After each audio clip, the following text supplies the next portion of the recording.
নবী বলছেন, আল্লাহ আমার উম্মত যদি জাহান্নামে থাকে আমি কিন্তু জান্নাতে যাব না। আল্লাহ বলছেন, আপনি না গেলে তো জান্নাত উদ্বোধনই হবে না। এবার মামলা কি দাঁড়ালো? আল্লাহ পাক বলে যে আমি তাহকামুল হাকিমিন নিজেকে বলেছি, বিচার না করলেও তো জিনিসটা সুন্দর হয় না।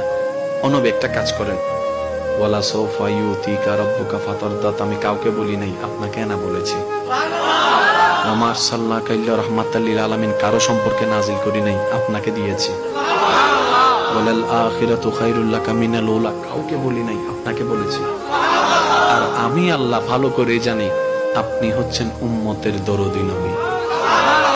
আপনি নিজের জন্য কাঁদেন নাই, সন্তানের জন্য কাঁদেন নাই, পরিবারের জন্য কাঁদেন নাই, নাতির জন্য কাঁদেন নাই, যত কেঁদেছেন জীবনে সবকিছু উম্মতের জন্য। এমনকি হাসরের ময়দানে যখন সর্বপ্রথম আমাদের নবীকে আল্লাহর হুকুমে তোলা হবে, আমাদের নবী উঠেই জিব্রাইল আলাইহিস সালামকে প্রথম প্রশ্ন করবে, ও আমার ভাই জিব্রাইল, আমার উম্মত গুলা কোথায়? আইনা উম্মতি, আইনা উম্মতি, আমার উম্মত কোথায়? আমার উম্মত কোথায়? আমার উম্মত কোথায়? আমি ওঠার আগেই নাকি আমার উম্মতকে জাহান্নামে দিয়ে দিয়েছো নাকি? কোনো আমার উম্মত কোনো জাহান্নামে চলে গেছে নাকি?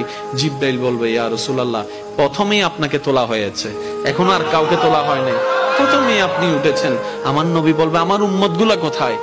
জিব্রাইল বলবে, ইয়া রাসূলুল্লাহ, এখনো তারা উঠে নাই, উঠবে একটু পরে। নবী দৌড়ায় চলে যাবে আল্লাহর রহমতের দরবারের দিকে।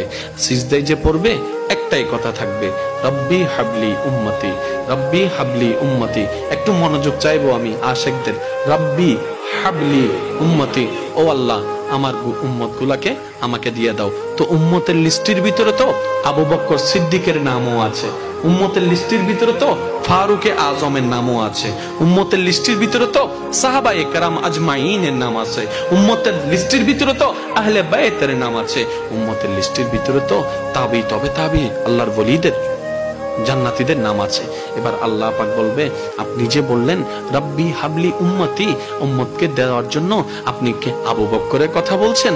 নবী বলে যে না, আমার আবু বকরকে নিয়ে চিন্তা নাই, আমার ফারুককে নিয়ে চিন্তা নাই, আমার ওসমানকে নিয়ে চিন্তা নাই, আমার আলীকে নিয়ে চিন্তা নাই। ও আল্লাহ, আমার উম্মতের ভিতরে যারা জাহান্নামের অধিবাসী হবে ওই উম্মতগুলোকে আমাকে দিয়ে দাও।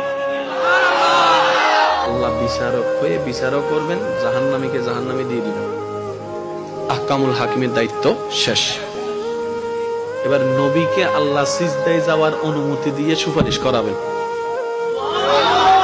নবীর সুপারিশ কবুল করতে করতে নবীর উম্মতকে, আল্লাহর বান্দাদেরকে জাহান্নামী থেকে জান্নাতি করে দিবেন।